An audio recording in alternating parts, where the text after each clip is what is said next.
So we're going to wrap up the overview of how parallel programs can be developed in Java this morning. And before, if you recall, we talked initially about the fork join pool, then we talked about parallel streams and completable futures, and now we're going to talk about yet another programming paradigm called reactive streams. And this is an asynchronous model that's concerned with taking streams of data and propagating changes between publishers and subscribers. And this is one of the most interesting models that we'll be covering here in this course. And I think you'll get a big kick out of how it works. It'll be probably the last quarter of the class or so we'll cover this topic. So reactive programming is a programming model that's been around for a number of years, but it's relatively recent, and it's based on 4 key principles.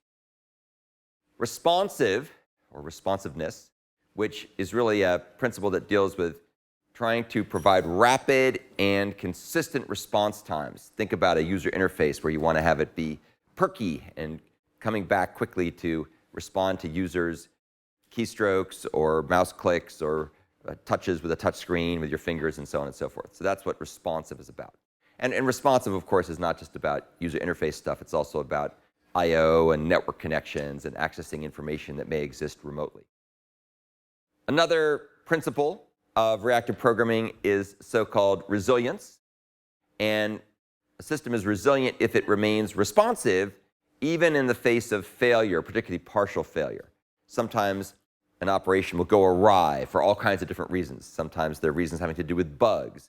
Other times there are reasons that have to do with momentary or transient failures of the network, for example. The network might get disconnected, or you may have somebody pulls up a network cable with a backhoe or something like that. So you want the system to be responsive even when things don't always go the way you'd like. Yet another principle is elastic or elasticity. And the idea there is that a system should remain responsive even under varying workloads. It's easy to be responsive when there's little to do. It's a lot harder to be responsive when there's a lot to do. And then the fourth and final reactive principle, it's a little different from the other 3. It's called message-driven. And that's really more about architecture. It's about enabling asynchronous message passing between components to ensure loose coupling. Components don't have to know much about each other. They pass messages back and forth. Isolation, you can kind of firewall off, using the word firewall here loosely. You can partition things so that they're separate components. And by doing that, you can also make the system be location transparent. You don't have to know or care exactly where a given component runs. It could run co-located with the client that's invoking operations on it. It could be distributed to another machine. It could be in another process on the same machine or the same computing device, and so on and so forth. So those are the 4 key principles of so-called reactive programming. Java now supports reactive programming and reactive parallelism by something called the Flow API. And the Flow API was introduced in Java 9. So most people think of Java 8 as the beginning of modern Java. So that was 2014 or so. And Java 9, I think Java 9 maybe came out in 2016-ish or so. And that's where the reactive streams paradigm first found some embodiment in this thing called the Flow API. Now, the Flow API by itself isn't very useful. We'll talk more about that later. But what is useful is the programming abstractions it defines, and then the programming frameworks that implement it that are very useful, and we'll be learning at least one of them in this course. So the reactive programming model is essentially a pub-sub style communication that supports 2 very common patterns you may have heard about in other contexts. And the basic idea is that there's this notion of an iterator where a subscriber tells a publisher, please send me up to this many items. I can handle this many items. And that's kind of a pull model. The subscriber says, I can handle 10 items or 5 items or 20 items or whatnot. And that is indicated from the subscriber to the publisher. And then there's what's called the observer model, which is a push model where the publisher sends up to that many items to the subscriber or subscribers, and the subscribers then react somehow. They do something in response. Now, there's a lot more to it than that, but that's the basic idea. So there's publishers and subscribers. Subscribers indicate what they want, and then publishers will send them the items that they've requested. The Java Flow API by itself is only marginally useful. It's just really a set of interfaces. What's interesting are implementations of said interfaces that exist in framework form known as RxJava and Project Reactor. And we're going to focus in this course predominantly on Project Reactor, although they're very similar to each other. They have a lot of the same kind of capabilities.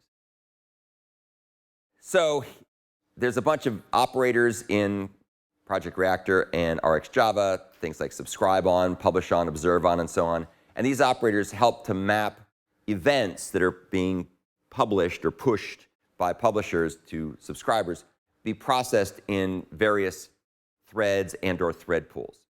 So you'll get a chance to play around with doing thread pooling with mechanisms like subscribe on and publish on with Project Reactor. Threads and thread pools themselves are managed by things called schedulers, and you'll see there's a boatload of schedulers. There's schedulers. This is the RxJava set of schedulers. There's also schedulers for Project Reactor, and these give you different types of pools that are optimized for different kinds of use cases. For example, there's thread schedulers that work on computation-bound threads or CPU-bound threads where there's no I/O. There's other schedulers that are meant for I/O-bound operations, things that talk to networks or disks and so on. And you'll get a chance to play around with certainly the ones that work with I/O, because we'll be doing our web crawling using those thread pools at some point. There are also some really interesting parallel processing classes that hopefully we'll get a chance to play around with that are really neat. And so if you play your cards right, you can do some really powerful programming with this concept called parallel flowable or parallel flux and so on and so forth. And it's an easy way of being able to take a stream of data events and then map them to a set of underlying processor cores or threads running on underlying processor cores without you having to be too aware of the details of how those cores and those threads work. So now that we've given a quick overview of reactive streams, let's talk about the pros and cons of this model. So of course, we'll start by talking about the pros first. So one of the nice things about this model is you can have parallelism with a relatively small number of threads using a wide range of thread pools. Why is this useful? The reason why this is useful is because we don't want to end up spawning dozens and dozens and hundreds of threads if we can avoid it, especially the more traditional style Java platform threads. Those are the ones that have their own stack and their own registers and their own thread local storage and so on and so forth. When we get to the brave new world of Project Loom and virtual concurrency and the structured concurrency and virtual threads and so on, we may be in a different place. But right now, we're still dealing with Java traditional threads, or what are now known as platform threads. So having a small number of them, roughly around the same size as the number of cores, give or take, depending on whether you're doing I/O-bound or compute-bound operations, that helps us do a better job of conserving resources so they're used most effectively. Another nice thing is here we can scale up performance with relatively few resources. So with the older models, if you use synchronous communication and synchronous threading and so on, you can end up in a situation where you don't actually end up scaling very well. So as the number of users go up, the performance tends to degrade after a while. And that's because you're spawning so many threads that it gets awkward and doesn't work very optimally. With reactive models, the idea is as the load goes up, it scales very nicely because it's really tuned for the number of cores, and you keep all the cores busy and hopping along and doing a good job. Another nice property, and this is still really the same property that we saw with parallel streams and completable futures, when you use reactive streams, you very rarely need to use explicit synchronization. You don't typically need to create your own threads. All of this stuff is pushed into the underlying reactive streams frameworks like RxJava and Project Reactor. And therefore, many of the inherent and accidental complexities of concurrency and parallelism are alleviated. Not completely removed, because there's still other issues you have to think about. And these frameworks themselves are a little complicated at first, as we'll see. But it makes life better. Another cool thing about reactive streams is it integrates the streams paradigm, asynchrony, and pub/sub cleanly. So all three of those paradigms work together effectively. You can get a similar style approach using a combination of Java sequential streams and Java completable futures, but it's not quite as cleanly integrated as it is with reactive streams. Of course, everything has its downsides as well, and probably the biggest issue with reactive streams is it's not appropriate for all situations. And there's a nice video that you can watch here, and the guy giving the video is name's Thomas Nukowitz, spelled rather interestingly because I think he's from Poland or Eastern Europe somewhere. And he has a very nice talk where he talks about if you have a very simple program, the complexity of using reactive streams may be more than you're willing to take on to do something simple. And this stuff really starts shining when you get to very large and complex systems. But not every system is large and complex. Another way of looking at this is that there's a bit of a learning curve when you're first introduced to these programming models. And this will also be the case with completable futures as well. So if you're not accustomed to programming with asynchronous style interactions, it may take you a little bit of time to get your head around this. That, of course, is why we're going to cover it in the class. So you get a chance to learn about this stuff, and you get a chance to practice it and apply it to the programming assignments we're going to do with this model. So by the end of the class, you should be in a much better position.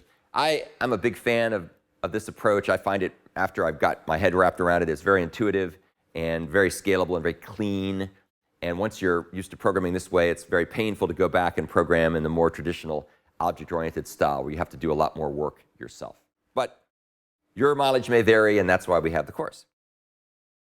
So that's the end of the final discussion of how parallel programs can be developed with Java, especially modern Java.